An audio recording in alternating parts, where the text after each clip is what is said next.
ਕੋਰੇ ਵਰਗ ਕਿਤਾਬ ਨਹੀਂ ਹੁੰਦੇ, ਪੱਥਰ ਦਿਲ ਗੁਲਾਬ ਨਹੀਂ ਹੁੰਦੇ।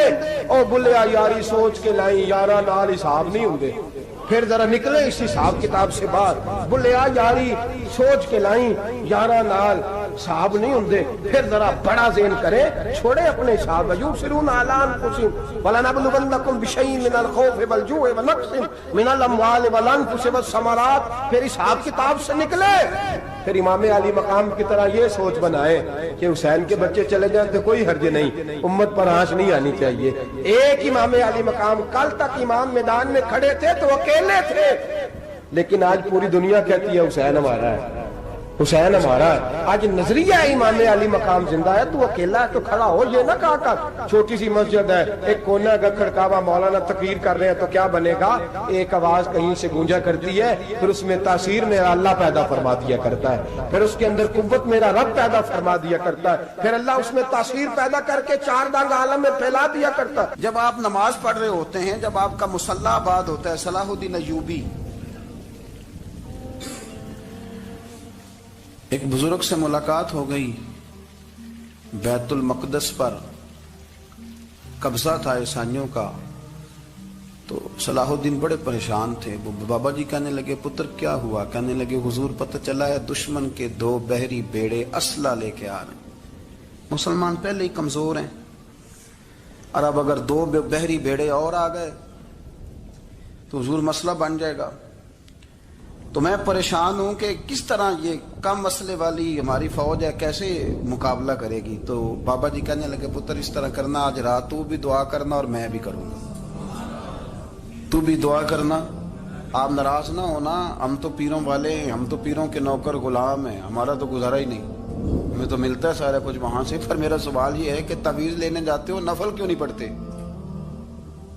رات اللہ اللہ کیوں نہیں کرتے؟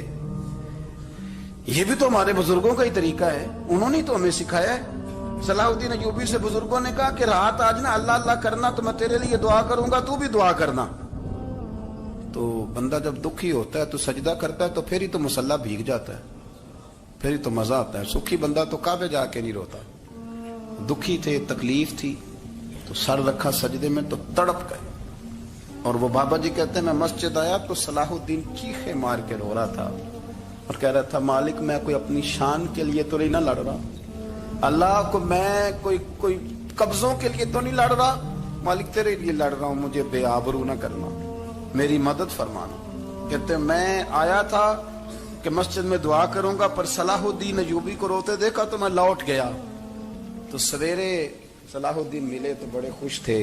میں نے کہا پتر کیا ہوا؟ کہنے لگے حضور وہ بحری بیڑے 2 آ رہے تھے نا اسلحہ لے کے، دونوں ڈوب گئے پانی میں ڈوب گئے۔ تو بابا جی کہنے لگے صلاح الدین وہ پانی میں نہیں ڈوبے، وہ تیرے آنسوؤں میں ڈوب گئے، وہ غرق ہو گئے، وہ جو تو نے مصلی بات کیا تو وہ تیرے آنسوؤں میں ڈوب گئے، وہ غرق ہو گئے، وہ تباہ اتنے قیمتی تھے تیرے آنسو کے بہا لے گئے دشمن کے بحری بیڑوں کو۔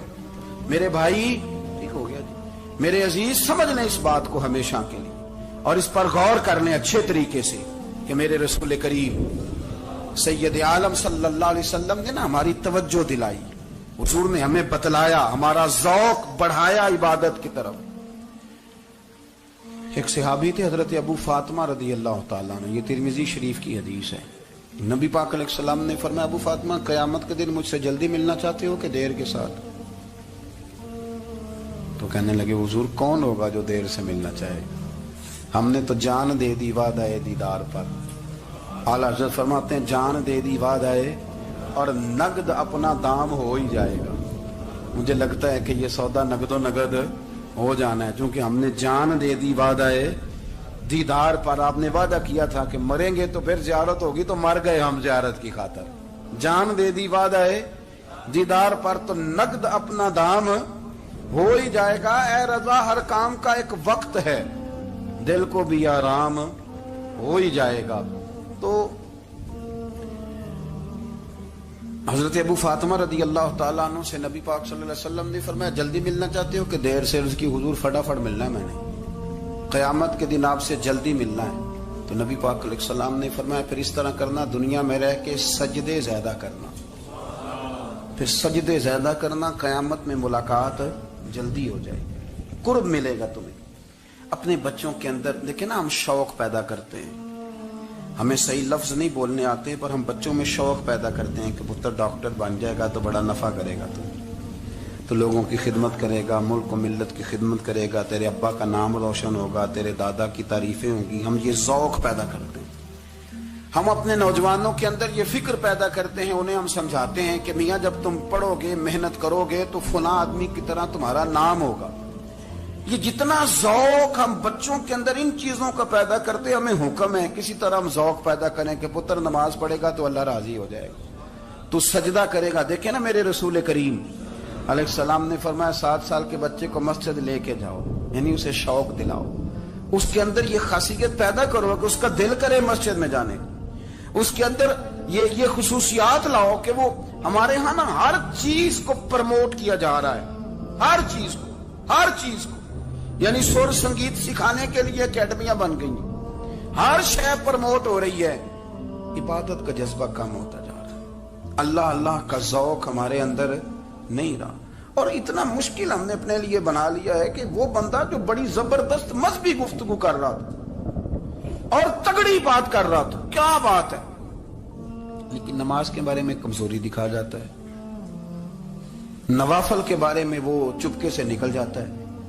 امام احمد بن حنبل رحمۃ اللہ تعالی علیہ،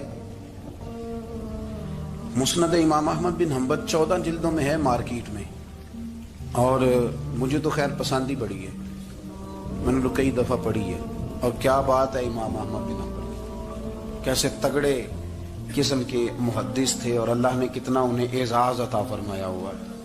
یہ کوڑے بھی کھاتے تھے دین کی خاطر، سارا کرتا لہو سے بھر بھی جایا کرتا تھا، بڑا اعزاز والا شخص تھے، بڑے اعزاز والے، حدیثیں جمع کرنا، حدیثیں لکھنا، حدیث پڑھانا، سارا دن رہتے تھے۔ کہہ سکتے تھے کہ میں کر تو رہا ہوں کام، اور حدیث بھی موجود ہے کہ عالم عابد سے افضل ہوتا ہے، پر اس کے باوجود امام احمد بن حنبل رحمۃ اللہ علیہ 300 نفل فرض نمازوں کے علاوہ پڑھا کرتے تھے، 300 نوافل روز پڑھا کرتے تھے۔ ان کے بیٹے نے کہا ابا جی مکان خریدنا ہے تو وہ جگہ کہاں کر کے لوں، بہت ساری آبادیاں، تو فرمایا پتر وہاں لینا جہاں مسجد قریب ہو۔ میرے رسول کریم سید عالم صلی اللہ علیہ وسلم اتنا پسند کرتے مسجد کو، اتنا پسند کرتے نماز کو، کہ رسول کریم صلی اللہ علیہ وسلم تہجد کی نماز بھی پڑھتے، پھر حضور فجر کی نماز بھی پڑھتے، نبی پاک وتر کو الگ کر کے پڑھتے، عشاء کے ساتھ نہیں پڑھتے۔ یہ تو ہم اس لیے اجازت دی ہمارے بزرگوں نے کہ بعد میں اٹھے گا کون علیحدہ وتر پڑھنے کے لیے، عشاء کے ساتھ پڑھ لے، وتر پڑھتے، تہجد پڑھتے، فجر پڑھتے، اشراق پڑھتے، چاشت پڑھتے، پھر مغرب کی نماز کے بعد 6 رکعت اوابین پڑھتے، پھر رات کو صلاۃ اللیل پڑھتے۔ سیدہ عائشہ صدیقہ کہتی ہیں زمانہ سو جاتا اور میرے رسول مصلی بچھا کے کھڑے ہو جاتے، او یار کھیتی باڑی کر کے نہیں، محنت مزدوری کر کے نہیں۔ جناب عائشہ کہتی ہیں میں یہ بھی دیکھتی کہ حضور ایک آیت شروع کرتے تو ساری رات اسی کو پڑھتے، اور میری نظر جاتی تو قدم مبارک پہ ورم آ جاتا۔ یار نماز پڑھ کے اتنی مشقت کر کے، اتنی جد و جہد کر کے ورم آ گیا، یا رسول اللہ اتنی محنت کیوں کرتے ہو؟ فرمایا افلا اکون عبدا شکورا، کیا میں اپنے رب کا شکر گزار بندہ نہ بنوں؟ صحابہ کا ذوق عبادتوں کا، ریاضتوں کا، تلاوتوں کا، طبیعت ہے ان کی، وہ ایک دوسرے کو، حضرت مولا علی شیر خدا کرم اللہ تعالی وجہہ الکریم کے زمانے میں روم کے بادشاہ نے کہا یار یہ مسلمانوں کا پتہ تو کرو، یہ آخر کیوں اتنے زیادہ مجاہد ہیں؟ اس زمانے میں جاسوس بھیجنے کا مزاج تھا، اب تو جاسوس پکڑا جاتا ہے، اب تو جاسوس، اور جاسوسی کا شوق ویسے آج بھی ہے۔ عرض کروں تھوڑی سی بات اس عنوان سے، پتہ کیا ہمارا مسئلہ ہے؟ ہم جہاں جاتے ہیں نا وہاں تھوڑی خوشبو سونگنے کی کوشش کرتے ہیں، وہ کیا ہے تو یہ کیا ہے تو ادھر کیا ہے تو تھوڑا سا ادھر کیا ہے۔ میرے رسول پاک پڑھیے درود شریف، سارے پڑھیے ذرا زور سے، صلی اللہ تعالی۔ نبی پاک علیہ السلام نے فرمایا جاسوسی نہ کرنا ورنہ تم بندوں کو خراب کر دو، اور فرمایا اس طرح نہ ہو کہ تم کسی کے اب کھول نہ نکلو تو تمہارے پہلے کھول جائیں۔ یہ جو ذوق ہے نا یہ ختم کریں، چھوڑیں، مطلب آپ کس چکر میں پڑے ہوئے ہیں، اتنی زیادہ توجہ کرنے کی کیا ضرورت ہے؟ انہیں کام سے کام رکھیں، اس میں بندہ تھوڑا سا نا آسان رہتا ہے۔ یہ جو بہت زیادہ ٹٹولنے والے لوگ ہوتے ہیں نا وہ بےچارے پھر عمر ٹٹولتے ہی گزار دیتے ہیں، اس لیے کہ مزاج ہی بہت پکا ہے، بوری کا منہ کھول کے اندر تک ہاتھ ڈالنا، تو پھر کئی دفعہ سامنے سے بچھو بھی لڑ جاتا، خرابی ہوتی۔